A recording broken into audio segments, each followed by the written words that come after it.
Selamat datang di channel Rumi Topik. Ada baiknya sebelum mendengarkan, posisikan terlebih dahulu tubuh Anda dengan nyaman. Tenangkan perasaan Anda, santai, rileks, dan disertai dengan mengucapkan basmalah. Selamat mendengarkan. A'udzubillahi minasyaitonirrajim. Bismillahirrahmanirrahim. Robbi a'udzubika min hamazati sayatin wa a'udzubika robbi ayahdurun. Robbi shrahli sodri wa yassirli amri wahlul 'uqdatam min lisani yafqahu qauli. Assalamualaikum warahmatullahi wabarakatuh. Alhamdulillahirabbil alamin, segala puja-puji milik Allah Subhanahu wa taala yang atas rahmat karunia kasih sayangnya. Salawat serta salam itu juga kita lupakan, kita sampaikan kepada seluruh nabi dan rasul, wabil khusus baginda besar kita Rasulullah Muhammad sallallahu alaihi wasallam, kepada para sahabat-sahabatnya, tabi'in, pemuka-pemuka agama, wali-wali Allah, pejuang-pejuang bangsa dan senantiasa sampai kepada kita sampai akhir zaman. Amin. Amin ya Allah ya rabbal alamin. Sehat ya Ibu Bapak ya semua ya. Sebelum kita mulai, ada baiknya kita hening dulu sejenak. Mari kita berdoa, khususnya untuk ibu bapak kita tentu saja. Kan kalau nggak ada ibu bapak, nggak ada mama papa kita nggak mungkin ada di sini. Jadi mari kita doakan ya orang tua kita. Kita sadar bahwa orang tua kita, ibu bapak kita adalah manusia biasa yang pasti punya salah. Pertama-tama mari kita maafkan kesalahannya dan kita lestarikan kebaikannya. Kita doakan juga siapapun yang terlebih dahulu meninggalkan kita. Baru saja saya mendapat kabar ada berita duka di keluarga besar di sini. Senantiasa yang meninggal, senantiasa yang terlebih dahulu diberikan tempat yang terbaik di sisi Allah. Amin.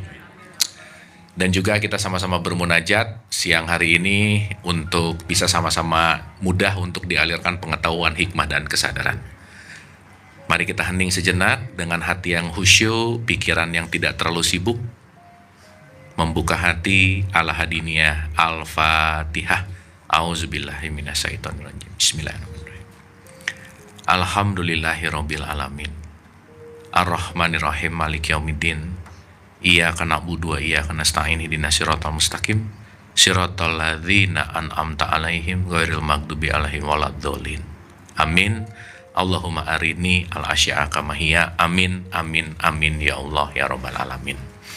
Terima kasih Ibu dan Bapak, terima kasih atas keikhlasan hatinya untuk berdoa bersama. Dan ini akan jadi kajian terakhir kita di 2025 Ibu Bapak. Jadi hari ini mungkin kita akan lebih banyak dialog, tanya jawab, evaluasi gitu dari apa yang kita pelajari selama 2020. Bismillah ya hari ini. Oh ya, saya selalu disclaimer Ibu Bapak, jangan lupa ini bukan ceramah, ini bukan tausiah, tapi belajar bareng. Jadi Ibu Bapak jangan merasa lagi diceramahin, lagi ditausiahi, lagi dikasih kuliah sama saya, enggak. Karena saya bukan paling tahu, bukan paling benar gitu.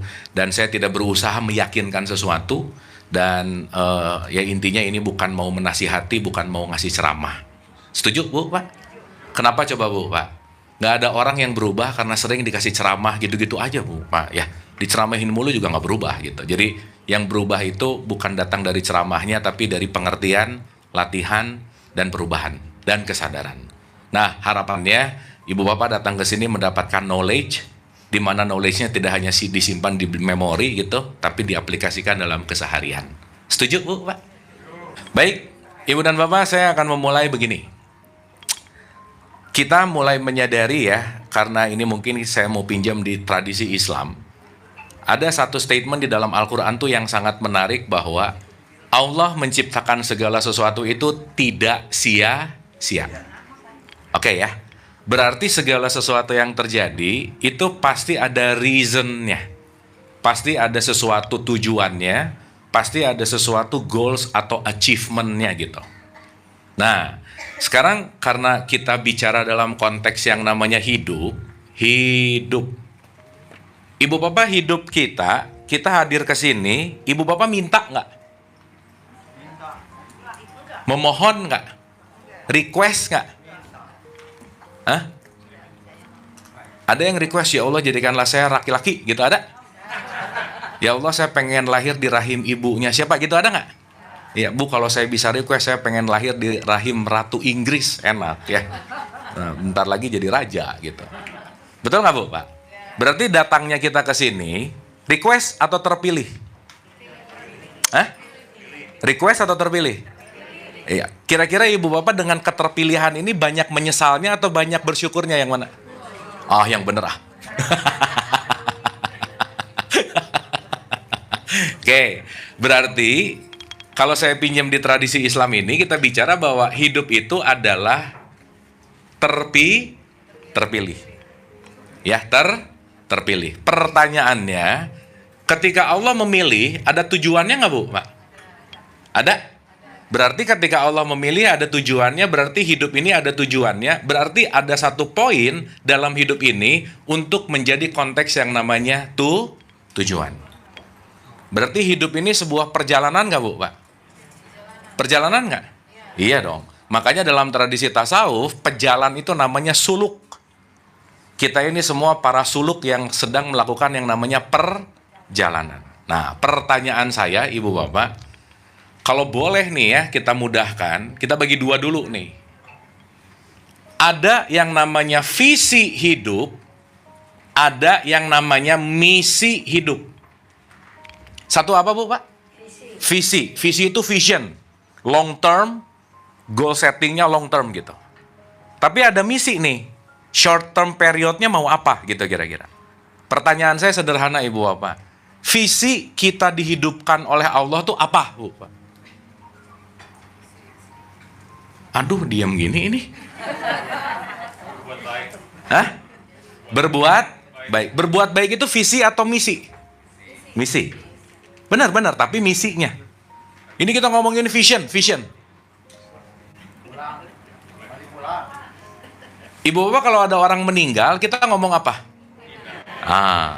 Itu waktu ngomong kira-kira sadar atau latah, yang mana?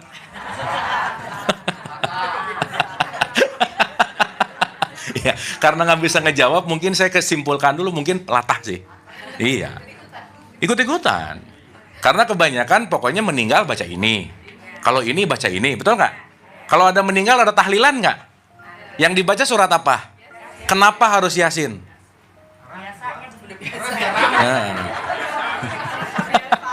Enggak, alasannya satu, Bu, Pak. Kalau Al-Baqarah kelamaan, udah gitu aja.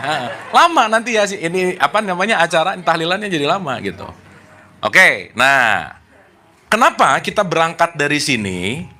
Karena satu fundamental basic kalau kita ngomongin di tradisi Islam ada kata-kata innalillahi wa inna ilaihi rojiun. Jadi Ibu Bapak maaf ya, alih-alih itu diucapkan, itu perlu juga untuk kita pahami gitu kira-kira. Karena mengucapkan belum tentu paham, belum tentu loh. Jadi maaf ya Ibu Bapak ya, orang yang sering mengucapkan nama Tuhan belum tentu kenal nama Tuhan. Dan belum tentu memiliki sifat-sifat Tuhan gitu. Makanya Ibu Bapak jangan terlalu amazed sama orang yang dikit-dikit subhanallah, alhamdulillah. Itu rata-rata latah gitu kira-kira. Ya, jadi itu cuman supaya kaget kelihatan religius gitu kira-kira. Jadi ya begitu gitu. Tapi bagus-bagus aja sih, bagus-bagus aja. Tapi poin saya adalah sesuatu yang diucapkan belum tentu dimengerti, belum tentu dialami. Sampai sini oke? Sampai sini oke? Kira-kira ibadah harian kita banyak mengucapkannya atau banyak mengalaminya, yang mana? Jadi bentuknya, outputnya adalah ritual. Sehingga ketika ritualnya oke, belum tentu pengalaman spiritualnya oke, itu belum tentu. Gitu ya. Makanya kita perlu sedikit memisahkan, dalam tanda petik memisahkan tuh gini. Kita perlu ada batasan mana wilayah ritual, mana wilayah spiritual. Karena nanti kalau kita bicara dalam konteks hidup, ini dua-duanya adalah partikel yang nggak boleh hilang satu sama lain gitu kira-kira. Sampai sini oke? Oke? Oke nggak ini? Oke. Pertanyaan. Kalau kita bicara dalam konteks yang namanya ritual itu kan upacara, betul nggak Bu, Pak? Betul? Kira-kira upacara itu jembatan atau tujuan?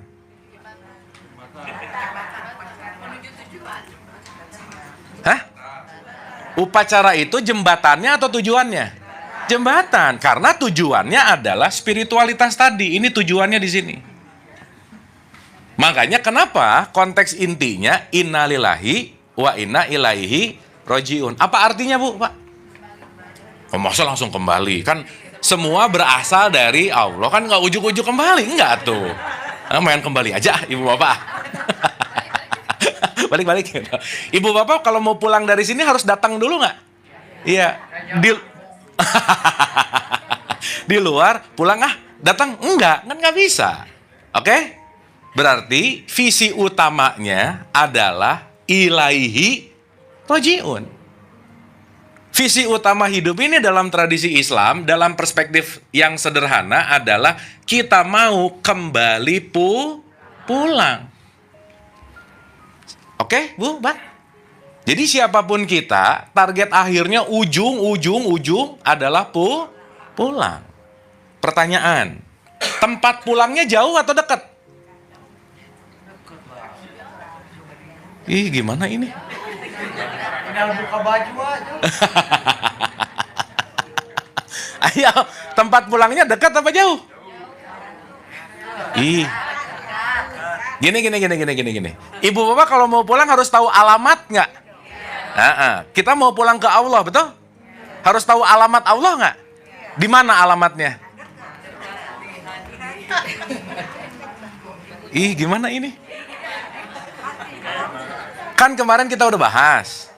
Quran itu nge-spill, mau di surat 57 ayat 4, mau di surat berapa? Al-Baqarah 186, mau di surat 50 Qaf ayat 16. Semua ayat-ayat yang barusan saya sampaikan mau merujuk kepada satu poin bahwa aku adalah dekat.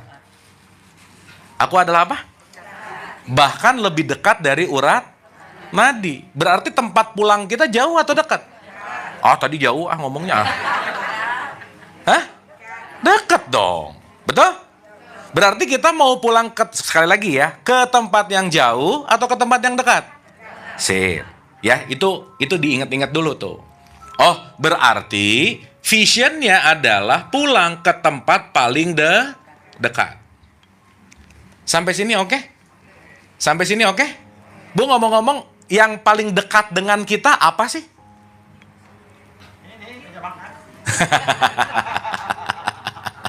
Enggak, yang paling dekat sama kita itu namanya kematian. Ya, Ghazali bilang bahwa sesuatu yang paling dekat dengan kita adalah kematian. Yang paling jauh apa, Bu, Pak? Ayo, hal yang paling jauh dalam hidup kita apa? Masa lalu. 1 detik yang lalu, meskipun 1 detik nggak bisa pulang. Nggak bisa kembali. Betul? Jadi sehebat apapun kita, masa lalu nggak akan pernah digapai, masa depan nggak akan pernah digapai. Orang yang hidup di masa lalu dan di masa depan, dia sejatinya lagi nggak hidup gitu intinya. Makanya ada orang meninggal di umur 90 tahun, tapi udah mati dari umur 40 tahun. Dikubur di umur 90 tahun, tapi dia telah mati di umur 40 tahun. Kenapa? 50 tahun urusan hidupnya masa depan, masa lalu. Nanti gimana, dulu gimana. Nanti gimana, dulu gimana. Gitu nggak, Bu, Pak? Iya. Paham ya? Supaya nanti kita ngerti bahwa titik pulang itu bukan urusan nanti atau lalu, atau bukan itu poinnya. Ini bukan urusan letak geografis gitu kira-kira. Oke, Bu, Pak? Dah. Kalau visinya pulang, misinya apa, Bu, Pak? Cari jalan pulang. Ya, mencari jalan pulang sama pulang sepaket lah. Ayo, misinya apa? Cari amal, cari pahala. Apalagi? Surga. Surga misi bukan? Ibu bapak mau pulang ke surga, mau pulang ke Allah? Jadi mending dapat surga, mending dapat Allah. Ya jangan nanggung atuh, Bu. Pengen surga belum tentu dapat Allah. Tapi kalau dapat Allah, mudah-mudahan dapat surga. Bu, di neraka ada Allah nggak? Kok nggak ada? Masa neraka nggak ada Allah? Gimana sih? Wah, ini gawat nih. Bu, kita nggak ngaji berapa lama sih? Kayak udah lama banget. 1,5 bulan ya? Iya. Aduh, apalagi nanti setahun nih. Wah, repot ya. 1, Bu. Pak. Wa ma khalaqtul jinna wal insa illa liya'budun. Aku tidak menciptakan jin dan manusia hanya untuk ibadah. Jadi misinya adalah ibadah, visionnya adalah pulang. Itu dulu gitu sederhananya. Supaya nanti kita cek and recheck nih. Visinya nyampe mana, misinya nyampe mana, sehingga kita bisa melakukan yang namanya muhasabah. Muhasabah itu menghisap, menilai diri.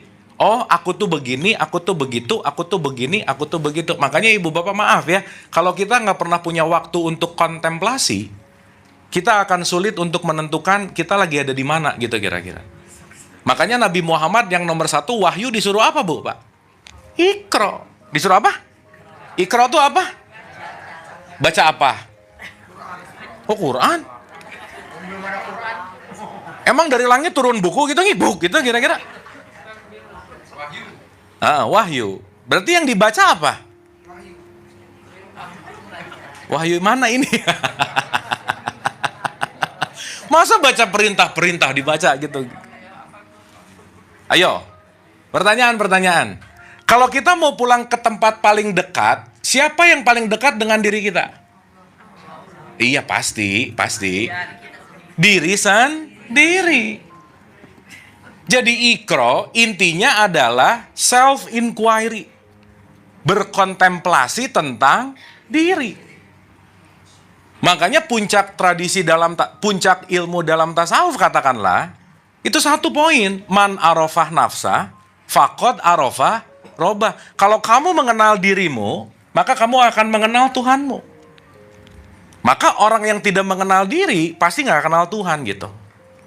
Sementara yang perlu kita kontemplasikan, berapa tahun sudah kita rayakan tahun baru, semakin kenal nggak sama diri gitu kira-kira. Jangan-jangan lebih kenal orang lain karena lebih sering ngegosipin yang di luar sama dirinya jadi lupa. Betul nggak bu Pak? Jangan-jangan lebih gampang menilai orang lain, tapi untuk kontemplasi ke dalam itu sangat sulit. Artinya apa? Kalau dalam bahasa psikologi itu hari ini ada yang disebut alienated soul. Jiwa yang nggak betah di rumahnya sendiri. Iya, nggak nyaman aja terus. Ujung-ujungnya apa? Stres, depresi, anxiety, dan seterusnya. Anyway, ibu bapak perlu diketahui, dalam 10 tahun belakangan ini, 300% naik sakit mental di Indonesia. Yang asalnya 1 berbanding 10, sekarang 1 berbanding 3, bu. Jadi kalau dihitung-hitung, orang ketiga sakit mental aja, udah gitu kira-kira. 1, 2, yang ketiga sakit mental aja. 1, 2, saya gitu kira-kira.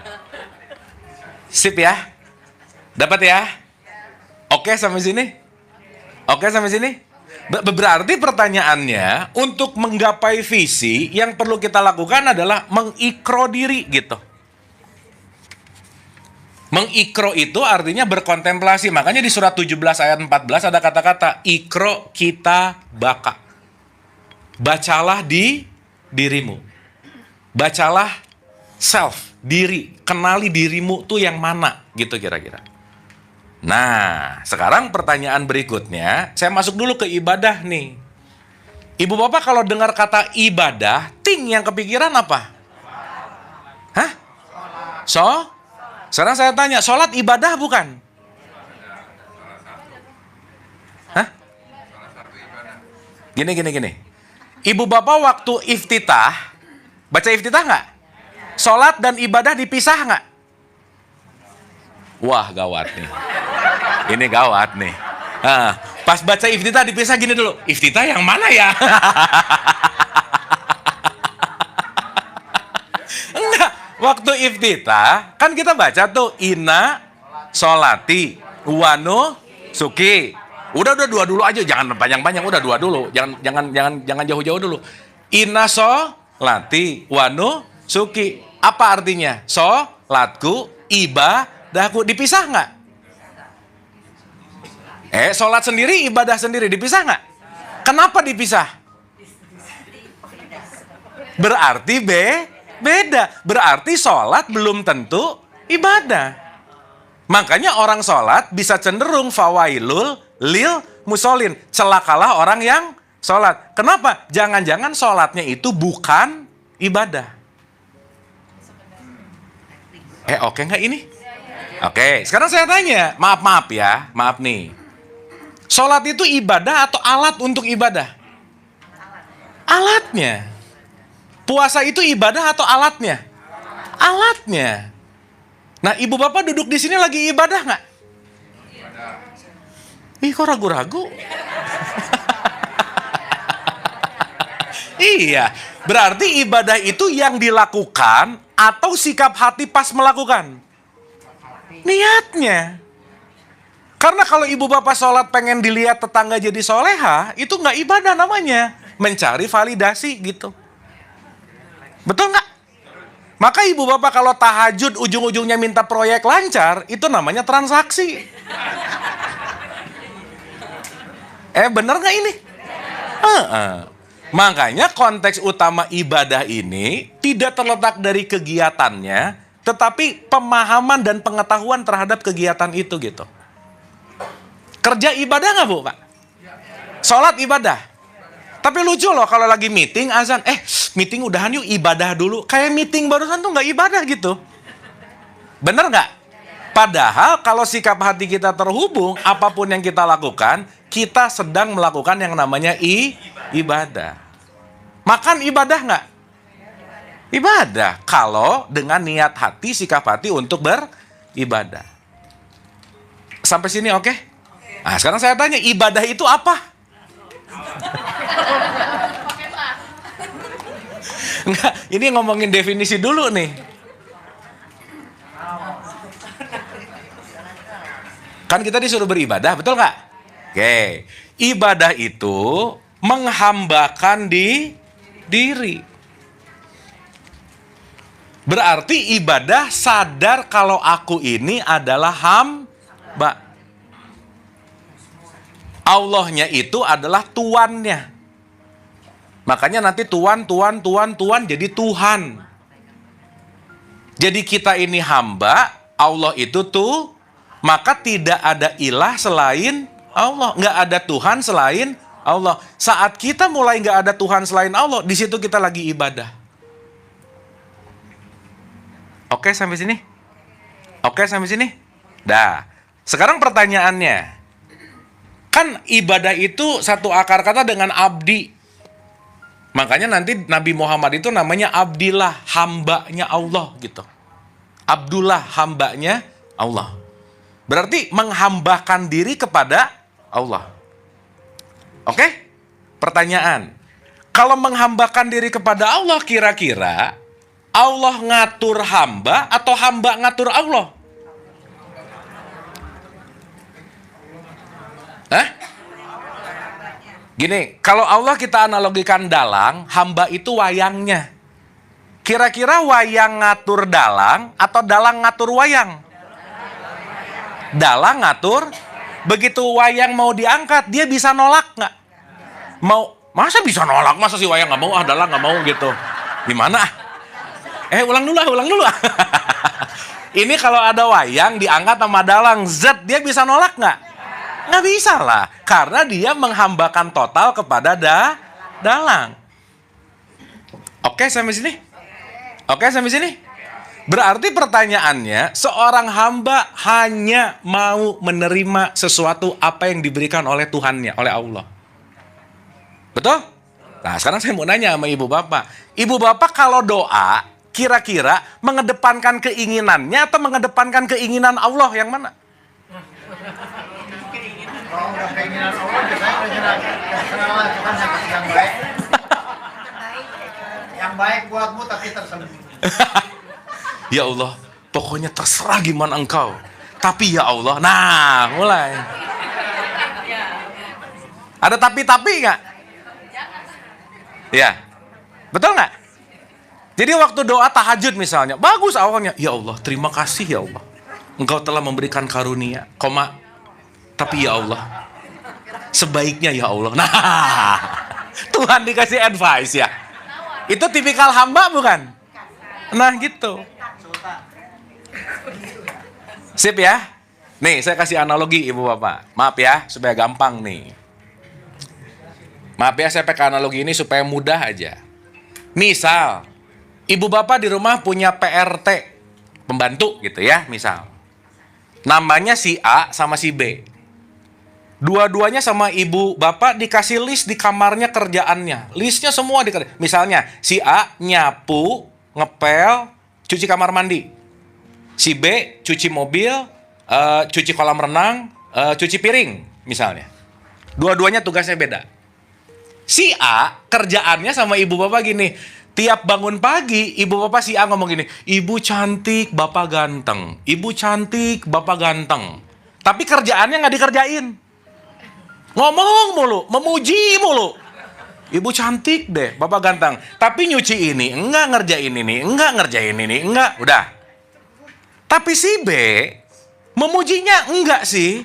Tapi semua apa yang ibu bapak pengen, semua apa yang ibu bapak tugaskan, semua beres, rapi, top.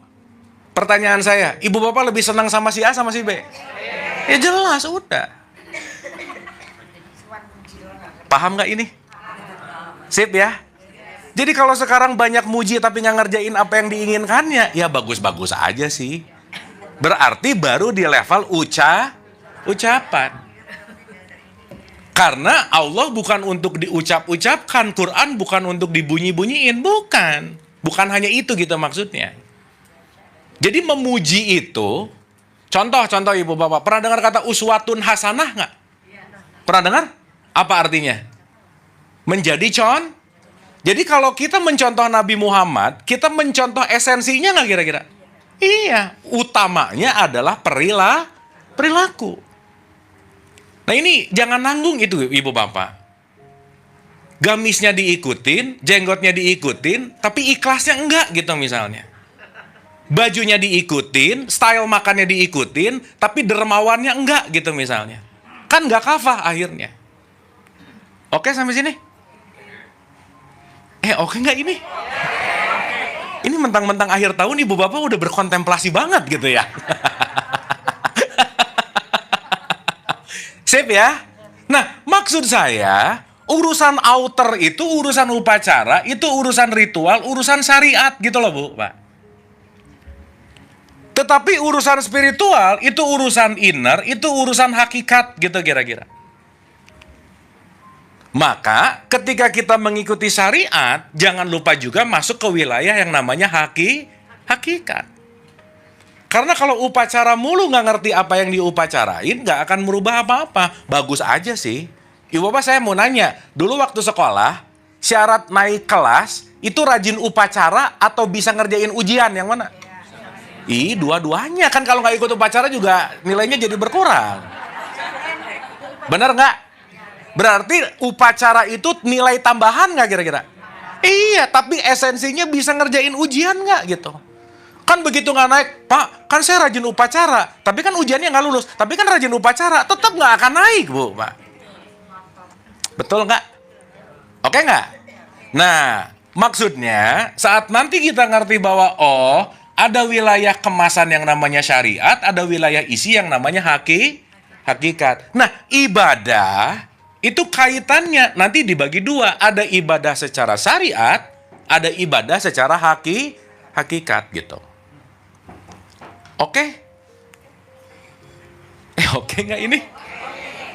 Sip? Paham? Nah, sekarang pertanyaannya, saya banyak nanya nggak apa-apa ya ibu bapak ya?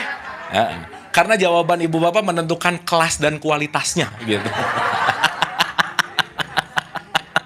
Gak apa-apa, kan kita mah lagi belajar ya Bu, Pak, bener nggak? Iya. Nah, pertanyaan berikutnya. Gini, kalau saya tanya, makhluk Allah yang paling mulia dan sempurna siapa? Siapa? Oke. Apa alasannya? Punya akal belum tentu dipakai akalnya. Hah? Gini, saya mau nanya. Yang jawab harusnya. Matahari makhluk Allah nggak? Ya? Kita manusia makhluk Allah. Ibu bapak pernah dengar nggak ada matahari satu hari aja komplain sama Allah sehingga dia nggak mau terbit sehari? Pernah dengar nggak? Berarti matahari 100% ngikutin Allah nggak? 100% atau 90%? Gak ada penolakan terhadap matahari, disuruh keluar jam segini, disuruh tenggelam, anggap aja gampangannya begitu. Dia gak akan ada penolakan, betul? Pertanyaan saya, ada gak manusia, Allah nyuruhnya A, ngerjain B? Jangan banyak, ada aja, ada. Dan nggak di sini sih, nggak. Ada nggak manusia yang disuruh bersegera, di nanti-nanti? Berarti cenderung manusia bisa membangkang nggak sama Allah? Bisa nggak? Kalau matahari? Jadi yang lebih mulia yang mana?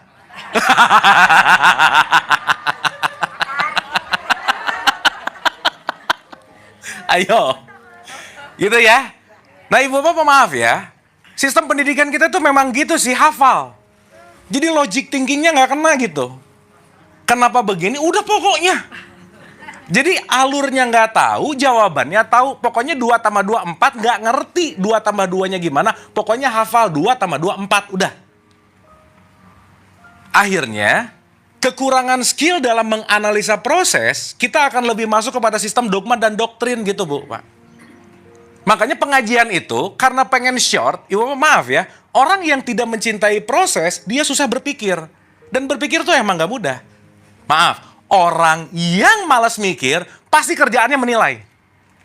Ngejudge aja udah. Saking malasnya mikir, udah pokoknya gitu aja. Biar cepat. Makanya di Indonesia tuh, si otaknya tuh rata-rata nilai jualnya tinggi, Bu, Pak. Karena masih pada baru gitu, kira-kira jarang dipakai gitu. Literasi rendah, IQ rata-rata rendah, misalkan. Enggak, Deng, ini mah fakta, Deng, fakta. Kenapa? Karena kita tidak terbiasa dengan konteks la'alakum ta'qilun, tidak menggunakan akal. Makanya banyak banget pengajian tuh pertanyaannya, jawabannya cuma minta jawaban boleh atau enggak gitu. Boleh nggak kalau gini? Cuma nunggu boleh atau enggak? Ya udah, nggak peduli sistem tingginya kayak gimana gitu kira-kira. Padahal, kalau kita kembali kepada Al-Quran, statementnya selalu menggunakan akal. Oke Bu, Pak? Oke? Jadi manusia sama matahari lebih mulia mana? Duh, suka aneh-aneh aja. Ya enggak lah. Manusia. Cuman alasannya apa? Satu Bu, Pak. Di surat 4 ayat 170 Allah bilang, wahai manusia, ini udah ada nih jalan kebenarannya. Kalau kamu mau beriman, itu lebih baik. Kalau beriman apa Bu, Pak? Berarti Allah nyuruh beriman nggak? Dengerin dulu. Dengerin. Kalau kamu beriman, itu lebih baik. Tapi kalau kamu kafir, semuanya juga milik aku. Jadi Allah nyuruh kita beriman nggak? Atau memberikan opsi? Opsi. Maka kenapa kita dijadikan makhluk yang paling top? Salah satunya, karena kita dikasih yang namanya pilihan. Berarti boleh memilih beriman nggak? Boleh memilih kafir? Siapa yang menentukan? Lah ibu bapak, Allah aja ngebebasin. Ini kenapa kita ribet amat sama keyakinan orang gitu kira-kira? Bener nggak? Tetangganya yang nggak Jumatan yang pusing gue. Dia nggak Jumatan, neraka loh. Apa sih gitu? Bener nggak? Itu namanya julid fisabilillah namanya ya. Iya. Ini besok nih, bentar lagi nih, kehebohan yang udah 20 tahun, 25 tahun. Boleh nggak sih ngucapin hari Natal? Ini ribet banget. Ya, seakan-akan tuh kayak pusing banget gitu. Ya. Nah, maksud saya, once kita ngerti ini semua, bahwa konteks hidup ini adalah pilihan. Jadi, wajar nggak kita jadi yang paling mulia dan sempurna? Kenapa? Karena diberikan. Kenapa begitu? Gini. Matahari ngikutin 100% Allah hebat nggak?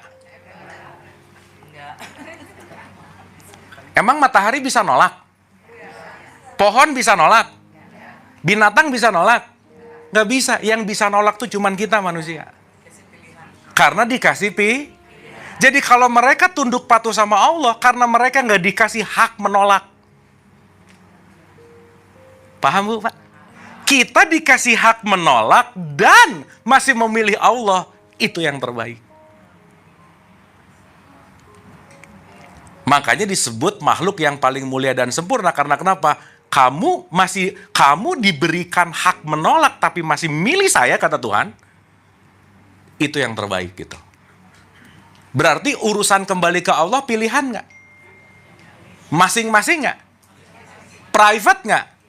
Pelajaran kita nomor 1 hari ini, Ibu dan Bapak, please nggak usah rese sama keyakinan orang, titik, udah. Karena semuanya adalah pilihan. Bisa maksa nggak?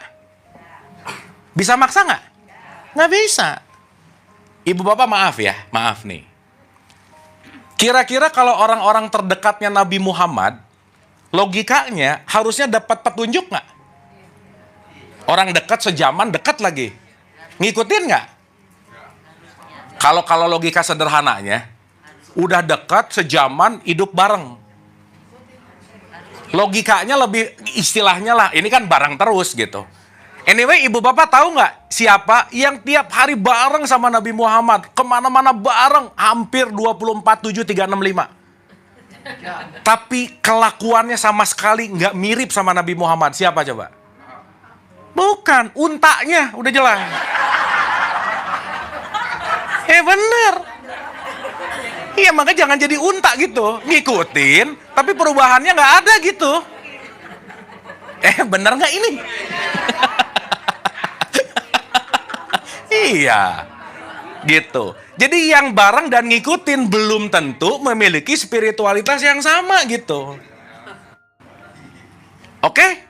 Jadi sekarang orang-orang ikut-ikutan gini, ikut-ikutan sholawat, ikut-ikutan. Jangan-jangan kayak unta nih. Ngikutin sih, tapi tidak membangkitkan konteks yang namanya spiritualitas gitu. Tidak memahami konteks esensialnya gitu intinya. Oke Bu, Pak? Jadi makhluk yang mulia sempurna siapa? Kenapa? Dikasih pilih. Wah, gitu mantap. Benar. Ibu Bapak tadi jawabannya udah benar, kita pulang. Duh, ntar ini jam berapa ya? Aduh, oke. Sip ya. Ibu Bapak nggak apa-apa ya, kita santai-santai gini nggak apa-apa ya? Nggak usah buru-buru, tapi at least step by step-nya dapat. Ini saya kalau mau nyelesain ini cuman ngomong, cuap-cuap, ceramah, udah beres. Bentar lagi juga 10 menit beres gitu. Tapi point of view kita, pulang dari sini Ibu Bapak bukan banyak dapat dongeng. Tapi banyak bahan kunyahan untuk dikontemplasi. Ibu Bapak tadi makan dikunyah dulu nggak? Baru kerasa enak. Seenak-enaknya rendang di sini langsung ditelan, nggak ada nikmatnya Bu, Pak. Betul nggak? Berarti perlu ada kunyahan nggak? Yuk kita kunyah nih, icip-icip supaya apa yang kita alami bukan pinjam kata-kata orang, omongan orang, tapi aku bersaksi terhadap apa yang aku alami gitu kira-kira. Makanya nomor 1 di dalam tradisi Islam, apa Bu Pak, rukun Islam? Sholat itu nomor 2. Nomor 1-nya syahadat. Pondasinya syahadat, sholat itu tiangnya. Maka sholat tiang agama, pondasinya nggak oke, rubuh juga. Gitu. Makanya kadang-kadang sholat terus, tapi syahadatnya nggak pernah dicek gitu misalnya. Ibu Bapak rata-rata bersyahadat itu ngomong atau mengalami? So, saya mau nanya dulu nih. Minimal, apa Bu Pak? Minimal ya. Saya nanya minimal ya. Ibu Bapak sehari semalam minimal syahadat berapa kali? Nah, mulai ini. 17. Subuh berapa kali syahadatnya? 2. Ibu Bapak berapa rakaat subuh? 3. Ntar ini kita beda mazhab nih. 1 atuh Bu, bahkan subuh 2 rakaat. Berarti syahadatnya berapa?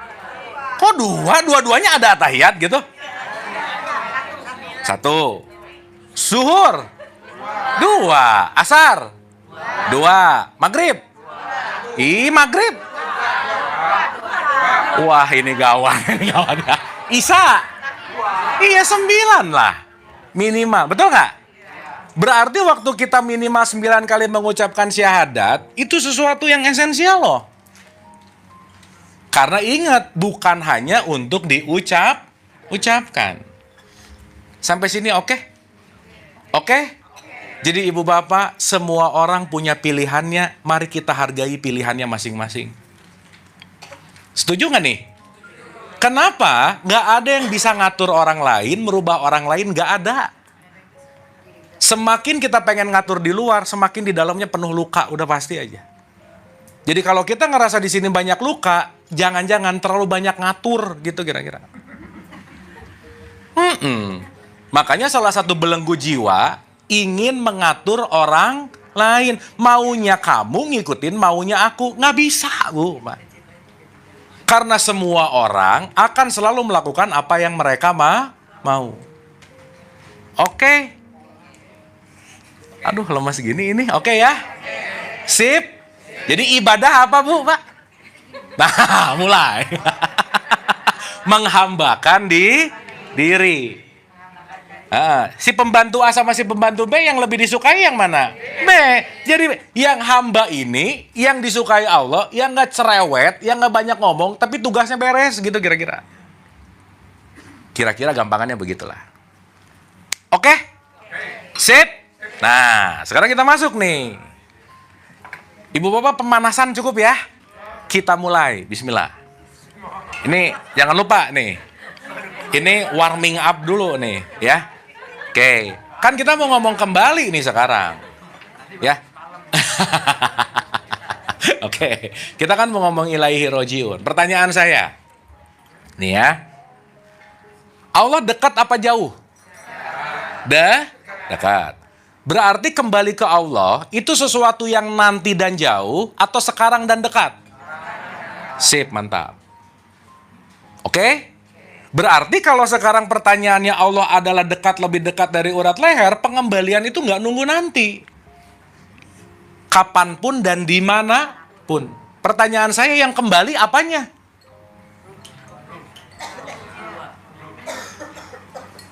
Hah? Detik ini bisa pulang nggak? Bisa. Ada yang mau duluan nggak? Ada nggak? Mindset duluan dipanggil Allah itu mindset banyaknya meninggal gitu. Sementara Nabi Muhammad itu membuat satu statement yang unik. Antamutu qobla mutu. Matilah, belajarlah mati sebelum mati. Berarti mati banyak nggak? Satu, mati bisa disebut ajal. Mati bisa disebut wafat. Mati bisa disebut maut, meninggal, macam-macam Bu, Pak. Sehingga nanti kita akan mengerti yang mana nih, urusan yang mana nih gitu. Ilaihi rojiun tuh yang mana gitu kira-kira. Nah, nanti kita akan ngerti juga, oh ibadah tuh ternyata konteksnya di diri yang mana gitu kira-kira. Oke? Sip? Pertanyaan. Ibu bapak nggak apa-apa ya saya nanya ya. Kalau saya nanya, ibu bapak minimal mikir. Umur segini masih mikir. Ya. Kalau saya nggak nanya, ibu bapak dengerin cerita, nggak mikir. Nanti dapat dongeng, tapi nggak dapat kontemplasi gitu. Ya. Pertanyaan. Pilihan itu datang dari mana? Gimana sih mekanisme kita memilih? Hah? Ibu bapak kapan terakhir milih? Kemarin 2024. Ya, wah, ini seru nih ya. Ini kalau nggak cebong, kampret udah gitu aja. Iya.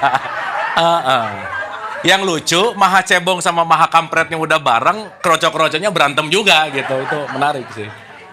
Ayo, kapan kita terakhir milih? Setiap detik adalah pilihan. Ya. Paham ya? Yuk, sekarang kita analisa Ibu Bapak. Ingat ya, semua apa yang terjadi pada diri kita diawali dari pilihan. Ya, supaya ini mudah nih, mudah. Dah. Saya bagi dua dulu Ibu Bapak.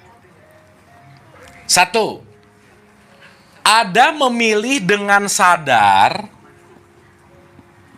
Berarti kalau ada memilih dengan sadar, ada memilih dengan apa satu lagi? Tidak sadar itu namanya mabuk. Oke? Ada memilih dengan sadar, ada memilih dengan mabuk. Pertanyaannya, kalau saya memilih dengan sadar, pasti consciousness atau kesadaran itu lagi aktif. Dan memilih dengan sadar, rata-rata manusia, kira-kira itu cuma 2% dalam sehari-hari. Kenapa? 98%-nya dipilih berdasarkan kebiasaan. Oke Bu, Pak? Sip ya? Coba Ibu Bapak agak-agak direnungkan. Sehari-hari lebih banyak ngomong dulu baru mikir atau mikir dulu baru ngomong, yang mana? Sip. Pokoknya baru mikir, oh iya ya. Oh iya ya, betul nggak? Oke. Berarti sehari-hari kita dikuasai oleh kebiasaan dibandingkan dengan kesadaran. Sampai sini oke? Sampai sini oke? Nah, ini supaya gampang aja. Berarti kalau kita berbicara diri kita, yang paling luar itu disebut yang namanya tubuh biologis. Tubuh apa Bu, Pak? Biologis. Jadi waktu kita ngelihat semua orang yang ada di sini, yang kita lihat itu adalah tubuh apanya? Biologisnya. Sepakat? Pertanyaan saya, bahan baku tubuh biologis kita sama nggak? Hah? Bahan bakunya sama nggak? Sama, pertemuan sperma dan ovum. Jebret, jadi kita. Ini semua sel, 50 triliun sel, sama. Semua ini kulit, mata, dan seterusnya. Betul nggak Bu, Pak? Jadi pada dasarnya, secara seapa adanya, kita ngelihat siapapun sebetulnya sesuatu yang berbeda atau yang sama. Sip, mantap. Karena semuanya sama-sama, bahan bakunya sama. Punya kulit, punya mata. Betul nggak? Pertanyaan. Tapi bisa nggak Bu, Pak? Ngelihat orang ini seneng, ngelihat orang ini nyebelin banget. Bisa gitu nggak? Padahal dua-duanya kulit. Bener? Yang membuat kita memilih yang di sini menyenangkan, tidak menyenangkan, nyebelin, disukai, suka, benci, iri, itu tubuh fisik kita bukan? Ulangi. Ada orang kulit hitam, ada orang kulit putih, ada orang kulit sawo. Matang bolehlah. Daripada busuk. Tiga-tiganya manusia bukan? Nah, gitu. Paham? Kalau ibu bapak melihat tiga-tiganya sebagai manusia, di situ akan menilai nggak kira-kira? Kan sama-sama manusia. Berarti konteksnya ini manusia A, ini manusia B, ini manusia C. Betul nggak kira-kira? Sip. Tetapi kenyataannya, ngelihat si A, si B, si C, ada rasa suka, nggak suka, sebel banget. Ada begitu nggak? Yang menciptakan suka, nggak suka, sebel banget itu tubuh kita bukan? Bukan.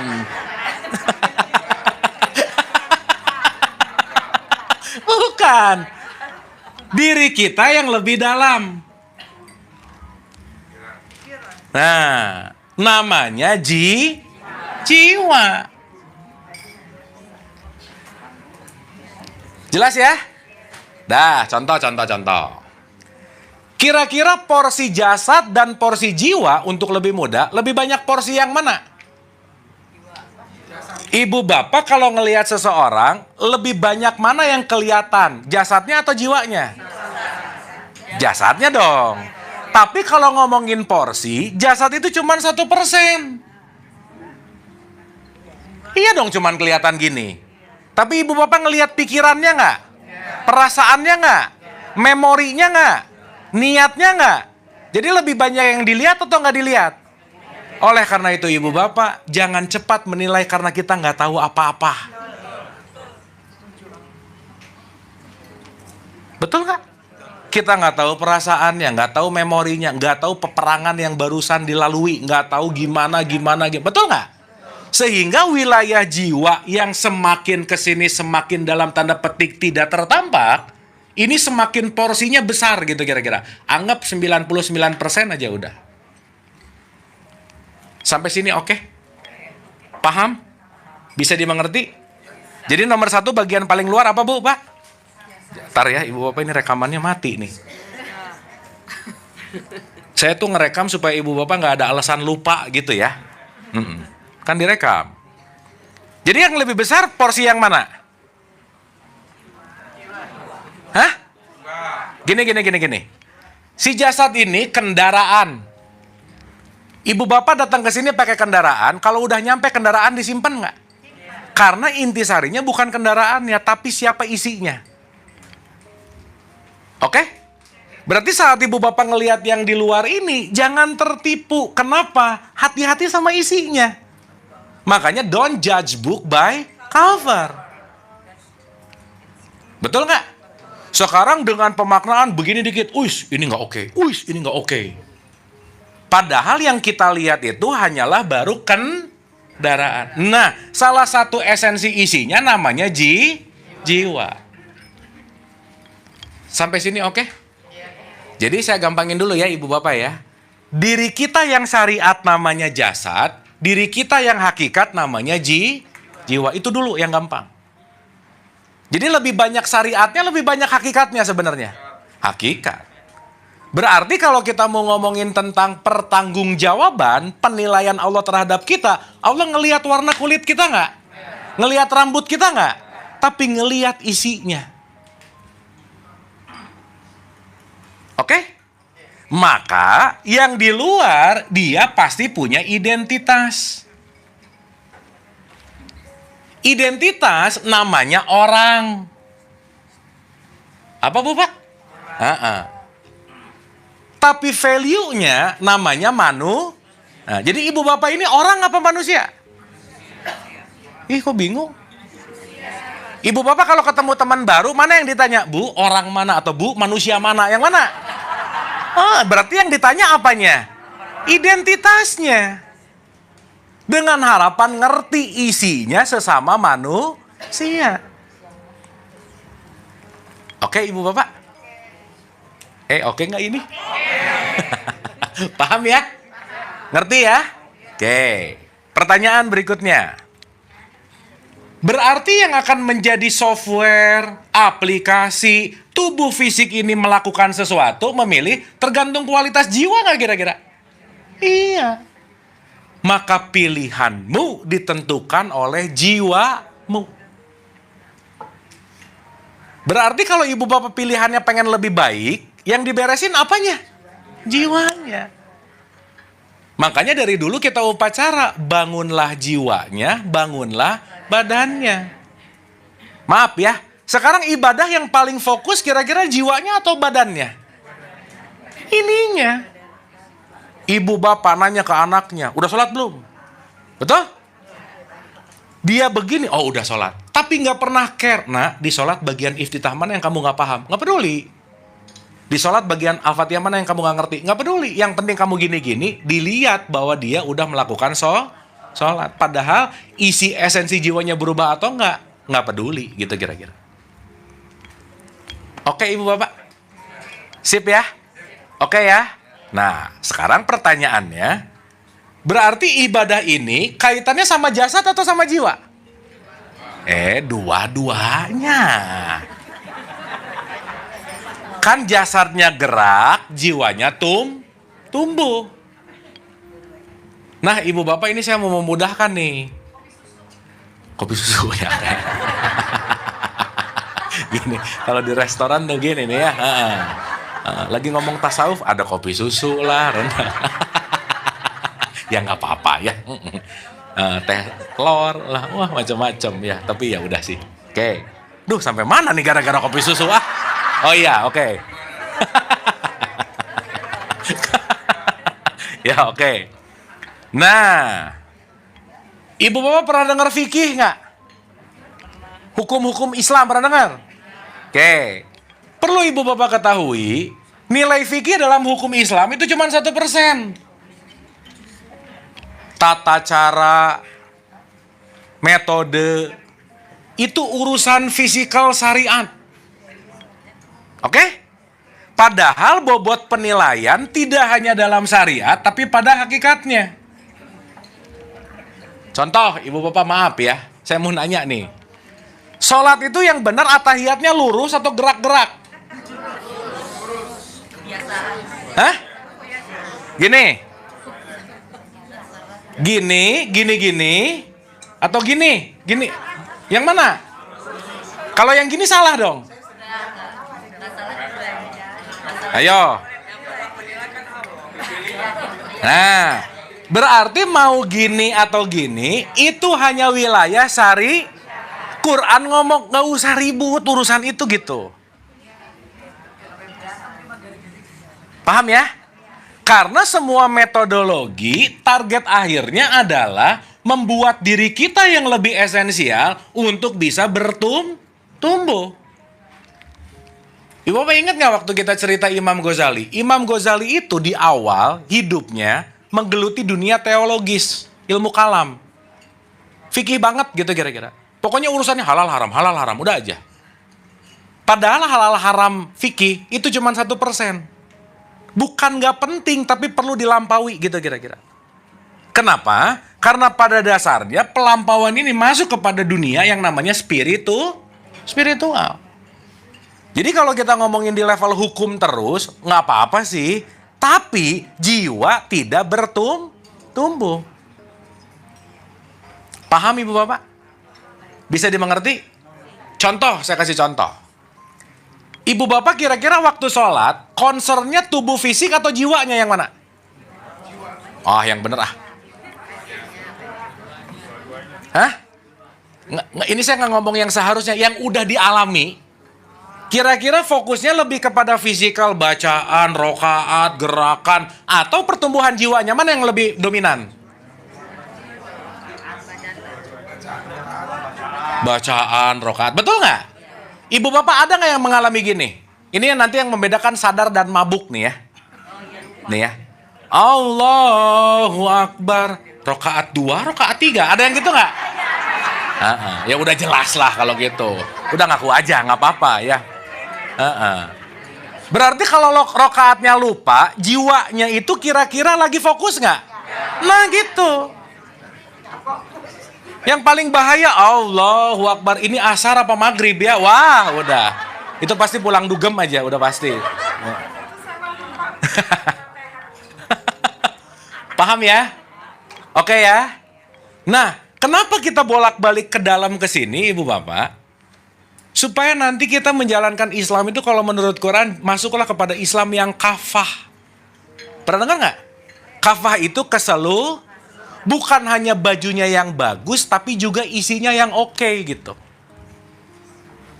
Karena kalau bajunya bagus, isinya nggak oke, nanti esensi penilaian itu tidak terletak pada baju, tapi terletak pada jiwa. Oke Bu, Pak? Sampai sini clear? Dapat? Paham? Bisa dimengerti? Dah.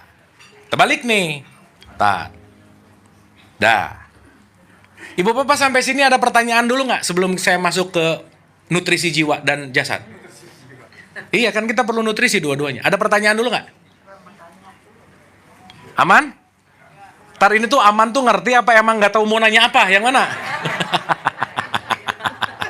Tapi dapat sesuatu nggak? Sip. Supaya nanti ngerti perbedaan simbol, perbedaan warna, perbedaan baju, perbedaan apa, itu semua urusan yang gak terlalu esensial gitu.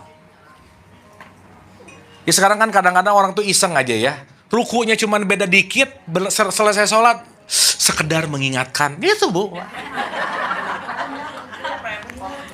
Betul nggak? Karena kenapa? Urusan ributnya di yang kelihatan gitu. Ya paham ya? Dah. Nah, sekarang kita balik nih. Ulang ya, Ibu Bapak ya, ulang nih. 1. Kalau kita mau bicara dalam konteks pilihan, ada pilihan sadar dan ada pilihan mabuk. Nah, Ibu Bapak, jiwa kita ini cenderung menciptakan habits namanya.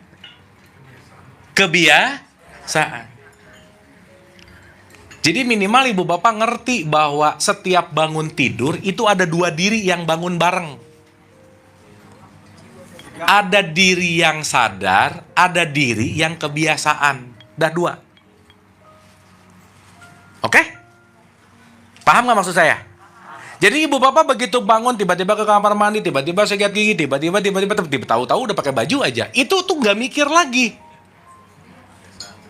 Karena itu adalah berarti dari bangun sampai pakai baju, sadar atau nggak sadar? Dengerin dulu. Tadi kayak ibu bapak waktu makan nih. Mikir dulu nggak? Sendok tangan kanan naik, masuk ke mulutku.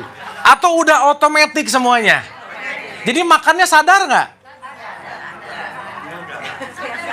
Apalagi makan sambil pegang HP. Gitu nggak? Iya. Dan nanti kita sadari ibu bapak maaf ya, banyak banget dalam keseharian kita melakukan nggak sadar. Karena otomatis. Betul nggak ini? Sekarang saya tanya, otomatis datang dari kebiasaan nggak? Pertanyaan saya, maaf ya, kita pengen hidup lebih baik tapi tidak merubah kebiasaan. Bisa nggak kira-kira? Nah, itu maksudnya.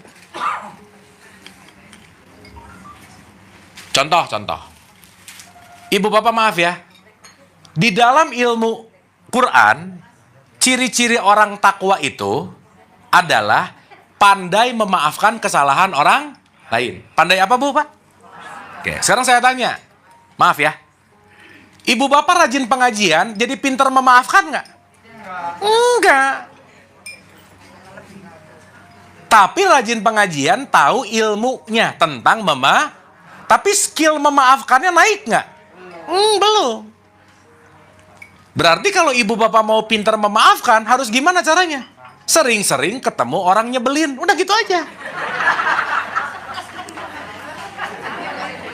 Bener nggak ini? Iya. Makanya saat orang menyebalkan datang, dirubah mindsetnya. Kesempatan aku melatih nilai aku memaafkan. Jadi waktu ketemu orang nyebelin yang keluar dari mulut, alhamdulillah. Oke nggak ini? Dapat ya? Sehingga semua itu, kejadian yang datang ke kita, semuanya adalah intisari, cuman satu ibu bapak. Kita mau merubah kebiasaan, titik. Nah ibu bapak, maksud saya, mumpung di akhir tahun nih, coba direnungkan. Kira-kira apa kebiasaan yang kira-kira udah harus dihilangin gitu kira-kira? Perlu direnungin nggak? Perlu. Kalau pesta tahun baru kan bukan kebiasaan buruk. Betul nggak? Tapi poin saya, bagaimana aku mau merubah kebiasaan kalau kita tidak melakukan ikro gitu loh bu, Pak. Bu, ibu bapak ikro barusan apa ya? Iya membaca benar. Kontemplasi. Kontemplasi itu apa sih? Ikro bolak-balik kan tuh ya. Yuk, kita belajar ya. Kita belajar. Supaya ada praktek sedikit ibu bapak. Ibu bapak kita boleh hening sebentar. Coba ibu bapak tanya sama dirinya. Tanya nih sama dirinya. Kira-kira aku selama ini banyak hal yang beban, berat, gara-gara kebiasaan apa. Dan kira-kira apa sih kebiasaan yang aku kayaknya harus dilepasin deh. Coba ditanya sama dirinya ibu. Dirasain, apa sih? Apa sih? Apa sih? Direnungin, apa sih? Apa sih? Gitu. Nah, itulah yang ketika kita mulai bertanya sama diri, itu yang dilakukan itulah yang disebut melakukan yang namanya ikro. Jadi begitu kita dapat knowledge, contemplate. Oh iya ya, tadi tuh takwa memaafkan. Langsung reflection. Kemarin, minggu lalu, tahun lalu, skill memaafkan berapa ya?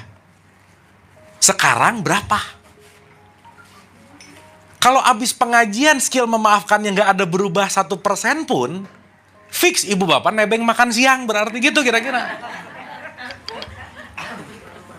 Jadi kayak enak.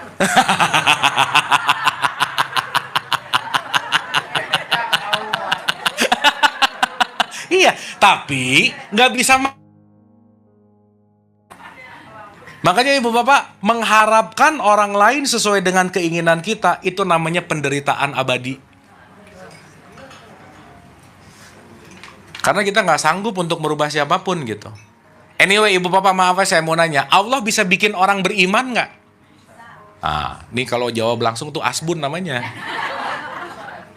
Nggak bisa. Nah, karena kalau orangnya tidak memilih beriman, nggak, orang dia milih kok. Betul nggak? Artinya, semua konteks apa yang kita sebut pilihan, semuanya kembali kepada diri kita, tergantung mau memilih yang mana gitu. Oke Bu, Pak? Sip ya? Jadi karena kita libur lumayan lama, Bu, Pak, nanti di rumah kalau ibu bapak lagi iseng-iseng santai, coba nanya sama dirinya, kebiasaan buruk aku, tulis satu-satu tuh Bu, Pak. Iya. Ibu udah lumayan bagus, nyar banyak banget bagus Bu. Tapi kalau nggak ditulis, nggak tahu petanya. Betul nggak? Kamu kebiasaan buruk banyak nggak? Banyak banget, apa aja? Ah pokoknya banyak aja, pusing. Makanya perlu dipetakan. Nanti satu-satu diprioritaskan. Oh ini lepas, ini belum, ini kira-kira, ini kira-kira. Jadi kita punya gimana ya? Kita punya recording gitu loh Bu, Pak. Itulah kenapa di 17:14 disebut Iqra kita baka. Ibu bapak saya mau nanya, mohon maaf ya. Orang rajin sholat pasti ngerubah kebiasaan menjadi lebih baik nggak? Belum tentu orang sholatnya aja kebiasaan. Betul nggak? Karena sholatnya kebiasaan, maka quote and quote kesadarannya jadi nggak tumbuh gitu. Kan kebanyakan orang sholat itu tiba-tiba ingat pas salam aja, beres, udah. Habis beres, aduh alhamdulillah udah soleh banget. Ih belum. Ya, habis gitu enak komen kepada orang, belum sholat gitu. Benar nggak? Iya, tapi nggak apa-apa sih. Kan itu mah kebiasaannya. Ya, boleh. Kalau pas azan, Ya, saya tidak melakukan langsung sholat, ya. itu termasuk kebiasaan jelek atau bagaimana? Tergantung, Pak. Tergantung situasi. Tergantung. Iya. Kalau sepengetahuan saya, kalau yang namanya azan itu kan undangan dari Allah untuk segera melaksanakan sholat. Iya. Kalau saya tidak melakukan langsung sholat, Iya. itu kebiasaan jelek saya atau bagaimana? Iya, kalau dokter lagi operasi gede, Pak, Allahu Akbar, sholat dulu, belum mati orangnya. Misalnya sekarang nih, Oh iya, ini kan kondisional ceritanya, gitu. itu maksud saya tulis kebiasaan jelek saya atau enggak gitu? Nah, sekarang kita ngerti dulu tujuan sholatnya apa. Sholat 5 waktu. Iya, kan berarti sholat itu jembatan tuh. Contoh, bagus Pak pertanyaannya, makasih. Contoh. Nah ini kan pertanyaan syariat nih ya. Pertanyaan teknis nih. Teknis itu nanti banyak tafsir, banyak pendapat. Tetapi konteks apapun itu kita masukkan kepada nilai yang namanya hakikatnya. Contoh. Contoh. 5 waktu itu syariat apa hakikat? Syariat. Berarti jembatan atau titik sampai? Jembatan. Clear? Nah, sekarang saya tanya. Kalau orang menyegerakan ke jembatan terus, tapi nggak nyampe-nyampe, juga jangan. Ke jembatan terus, tapi nggak nyampe-nyampe. Nggak ke jembatan, juga jangan juga. Karena jembatan adalah titik sampai kita. Ingat, target hakikat sholat itu adalah inna sholata tanha anil fahsya iwal munkar. Sholatmu itu mencegah perbuatan keji dan munkar. Sekarang saya tanya, orang begitu azan, tapi selesai sholat tetap keji, tetap munkar, mending nggak? Nah, jangan banyak sih Pak, ada aja. Paham ya? Tapi mungkin dia nggak terlalu tetapi kejinya turun, munkarnya turun. Berarti kondisional nggak kira-kira? Iya. Jadi maksud saya, Kita ngerti sholat ini alat untuk membuat saya lebih kejinya turun dan munkarnya turun. Kenapa? Karena sholat itu adalah latihan. Maka menyegerakan latihan, harapannya skillnya makin naik gitu kira-kira. Nah jadi kalau tadi pertanyaannya, apakah ini kebiasaan buruk atau tidak? Di ujungnya dinilai, apakah saya sholat rajin lebih dermawan atau tidak gitu. So ibu bapak saya mau nanya, ada nggak orang yang sholatnya rajin tapi pelit? Ada nggak? Jangan banyak, ada aja, ada. Berarti mau dia cepat ke masjid, mau nggak tetap pelit, nyampe nggak kira-kira? Nah, kalau kita bicara di wilayah hakikat, easy gitu kira-kira. Easy itu dalam artian kita tahu bahwa tujuannya mau ke situ gitu. Gitu Pak, sementara. Jadi kita ngelihat dari sudut pandang hakikatnya gitu. Oke?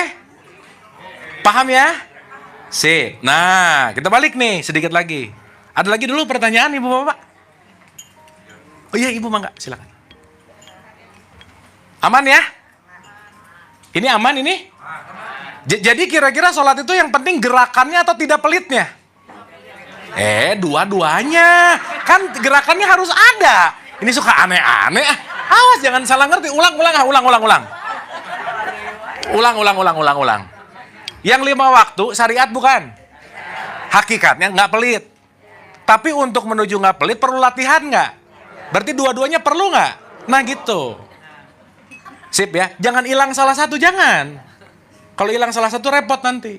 Terutama repot sama tetangga gitu kira-kira. Nanti diomongin gitu. Panjang ceritanya. Oke? Sip ya? Jadi yang penting syariat sholatnya atau hakikat sholatnya? Nah, mantap. Sip, mantap. Berarti puasa hakikat syariat? Syariat. Hakikatnya? Menahan napan lauk kan teknisnya. Bukan. Semua syariat hakikatnya adalah takwa. Nah, gitu. Oke? Saya mau nanya, orang beriman pasti takwa nggak? Belum tentu. Orang yang KTP-nya Islam pasti takwa nggak? Yang beriman aja belum tentu takwa, apalagi KTP-nya Islam. Jadi ibu bapak, kalau ibu bapak KTP-nya Islam, jangan ngerasa aman dulu. Belum aman. Karena keamanan bukan terletak pada KTP. Kenapa? Mati KTP nggak dibawa. Nanti malaikat nanya, apa agamanya? Islam. Apa buktinya? KTP ketinggalan, repot. Betul nggak? Itulah kenapa kita perlu menuju kepada konteks yang namanya hakikat gitu. Oke ibu bapak? Sip ya? Paham ya? Terakhir. Ibu bapak jangan lupa, milikilah waktu untuk dirinya sendiri. Jangan sibuk-sibuk amat, Bu, Pak. Ya.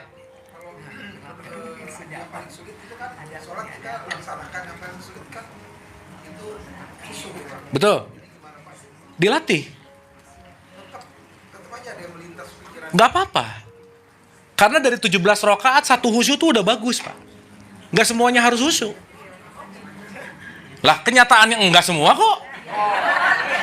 Bener nggak ini? Kan gini ceritanya. Ulang. Bagus Bu, pertanyaan. Makasih Pak.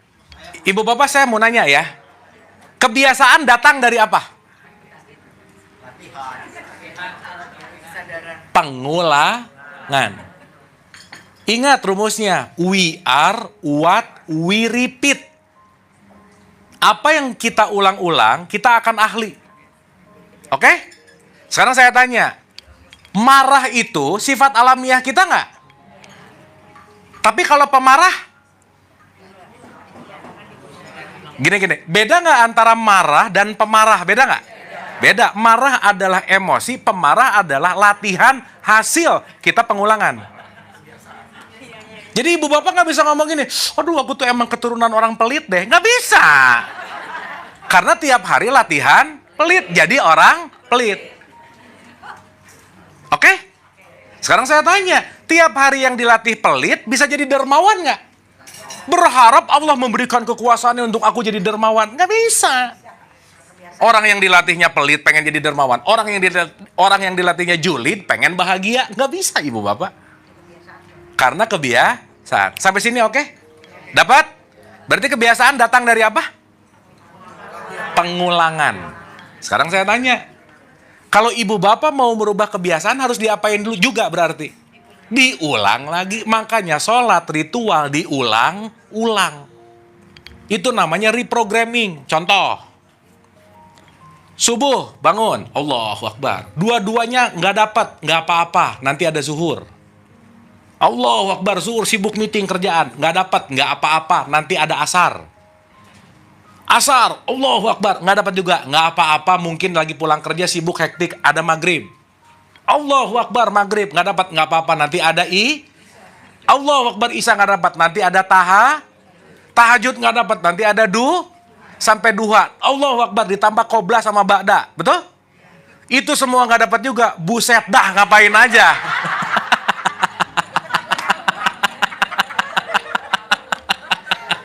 Bener nggak?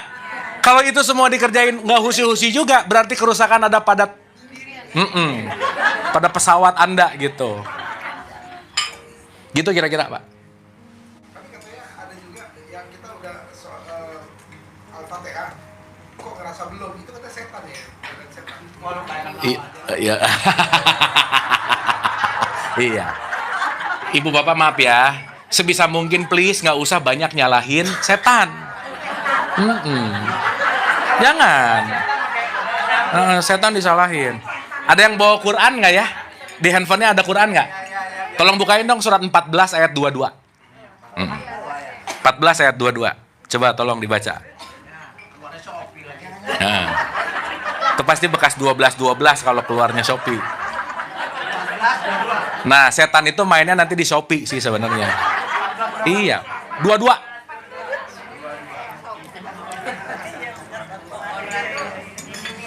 Dan setan berkata ketika perkara hisab telah diselesaikan. Tahan. Boleh ulang lagi, Pak? Dan Setan berkata ketika ini siapa yang lagi baca, Pak? Bu? Pak Azhar. Setan jangan. Ini Pak Azhar yang lagi baca. Setan jangan, nggak enak ya. Iya, Pak Azhar lagi ngomongin setan gitu. Bukan setannya, bukan. Ya, ulangi, Pak. Iya. Boleh diulang, maaf. Dan setan berkata ketika perkara hisab telah diselesaikan, sungguhnya Allah telah menjanjikan kepadamu janji yang benar. Terus? Dan aku pun telah menjanjikan kepadamu, tetapi aku menyalahinya. Lanjut. Tidak ada kekuasaan bagiku terhadapmu, Tidak ada kekuasaan bagiku terhadapmu nih. Lanjut. melainkan sekadar aku menyeru kamu, lalu kamu mematuhi seruanku. Saya cuman ngajak, kamu yang ngerjain. Oleh sebab itu janganlah kamu mencerca aku. Oleh sebab itu jangan nyalahin gue, kata setan. Salahin aja gitu. Aku tidak dapat menolongmu dan kamu pun tidak dapat menolongku. Sesungguhnya aku tidak membenarkan perbuatanmu menyekutukan aku dengan Allah sejak dahulu. Oke, 17:26 satu lagi. Sungguh orang yang zalim akan mendapat siksaan yang pedih. 26. 17:26.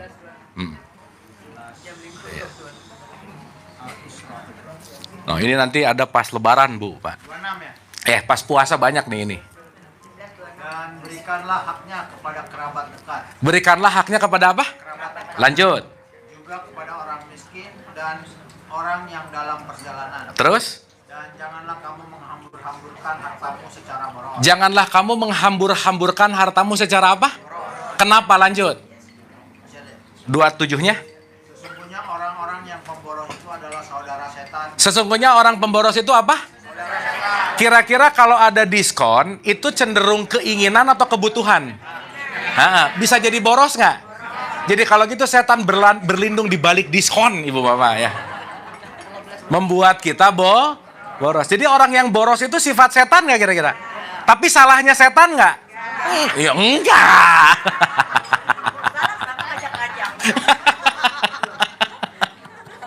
Gitu ya. Jadi kalau ada yang bilang ketika Al-Fatihah lupa itu adalah setan, bukan, kitanya aja yang tidak fokus. Sip ya? Ibu Bapak ngomong-ngomong udah pernah ngelihat setan belum? Pernah?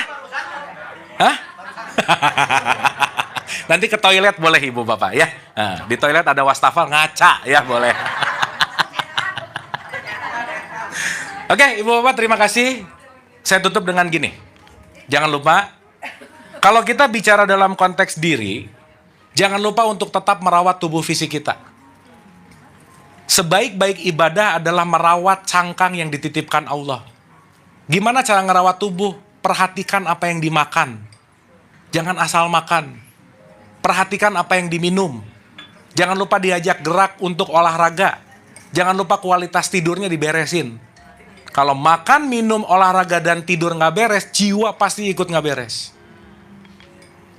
Ya, makanya ibu bapak maaf ya, gerak tubuh kita itu memengaruhi emosi. Jadi kalau tubuh malas gerak, emosi nggak bagus. Jadi ibu bapak kalau lagi kesel, bete, nggak enak hati, urusannya nomor 1, gerak, udah. Supaya cooling down. Ingat semua, apapun yang datang ke kita itu, marah itu emosi dan itu energi. Gunakanlah marah untuk sesuatu yang baik gitu kira-kira. Gunakanlah benci untuk sesuatu yang baik gitu misalnya. Kenapa? Karena itu adalah source of power gitu kira-kira. Setuju ya? Makanya ibu bapak kebayang nggak? Keren banget loh di tradisi Islam alat-alatnya. Sholat pasti ada gerakannya. Olahraga. Gitu. Tapi kalau ibu bapak sholat cuman raganya doang, itu bukan sholat namanya, pilates namanya. Karena gini doang. Artinya apa? Baik physical, biological self, biological birth. Kan kita tuh minimal lahir 3 kali ini dalam hidup. Born as a biological birth, born as a psychological birth, born as a spiritual birth. 3-tiganya ada nih. Nah nanti kita yang mana gitu. Sehingga kalau kita tidak aware terhadap tubuh fisik, jiwanya juga nggak akan menunjang, pun sebaliknya. Nah oleh karena itu ibu bapak, yuk tubuh fisiknya dirawat, jiwanya juga ikut dirawat. Gimana ngerawat jiwa? Nomor 1, berhenti jadi orang pelit, udah itu nomor 1 aja. Semakin pelit, jiwanya semakin sempit, udah pasti aja. Karena orang pelit itu susah letting go, dia menggenggam. Semakin menggenggam, semakin nggak mau lepas gitu kira-kira. Yang kedua, kontrol ego, dah. Jangan sampai amarah yang mengontrol kita, tapi kita yang mengontrol amarah. Kalau nggak perlu marah, nggak usah, Bu. Karena nggak semuanya harus pakai marah, benci, iri, dan seterusnya. Dan yang ketiga, jangan lupa bahwa yuk latih skill terbaik ketakwaan ini disebut pandai memaafkan kesalahan orang. Jadi mau sholat rajin, puasa rajin, umroh tiap bulan, susah memaafkan, belum nyampe namanya. Dia baru muter di jembatan secara syariat, tapi belum sampai ke tujuan inti yang namanya hakikat. Oke? Dan keseluruhan ini ibu bapak PR besarnya kita sama-sama Iqra. Ibu bapak please milikilah waktu untuk dirinya sendiri, untuk berkontemplasi, untuk sekedar nanyain kabar perasaannya seperti apa. Hari ini banyak orang yang nggak tahu perasaannya gimana, kenapa? Nggak pernah disapa yang di dalamnya.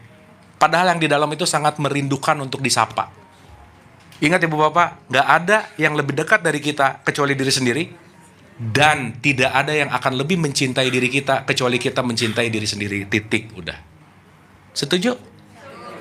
Oke? Sip? Selamat tahun baru. Semoga 2025 menjadi refleksi yang baik untuk tahun depan. Dan yang paling pasti ibu bapak tetap sehat dan bahagia. Kita tutup dengan doa Al-Hadiniyah Al-Fatihah. Auzubillah. Bismillah. Iyyaka na'budu wa iyyaka nasta'in ihdinas siratal mustaqim. Siratal ladzina an'amta 'alaihim ghairil maghdubi 'alaihim waladdallin. Amin. Allahumma rabbighfirli wa liwalidayya warhamhuma kama rabbayani shaghira. Rabbana atina fid dunya hasanah wa fil akhirati hasanah wa qina adzabannar. Wa adkhilnal jannata ma'al abrar ya aziz ya ghafar ya rabbal alamin. Subhana rabbika rabbil izzati amma yasifun wa salamun alal mursalin. Walhamdulillahi rabbil alamin. Amin, amin ya Allah ya rabbal alamin. Hatur nuhun, terima kasih. Mohon maaf lahir dan batin. Wabillahi taufik wal hidayah. Assalamualaikum warahmatullahi wabarakatuh. Terima kasih. Anda telah menonton video ini hingga di penghujung video.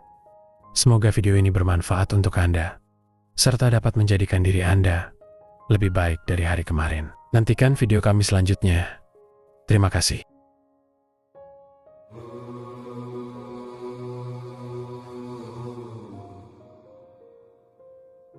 Bukan dari Adam, Hawa, taman surgawi atau Firdaus. Tempatku tidak bertempat, jejakku tidak berjejak.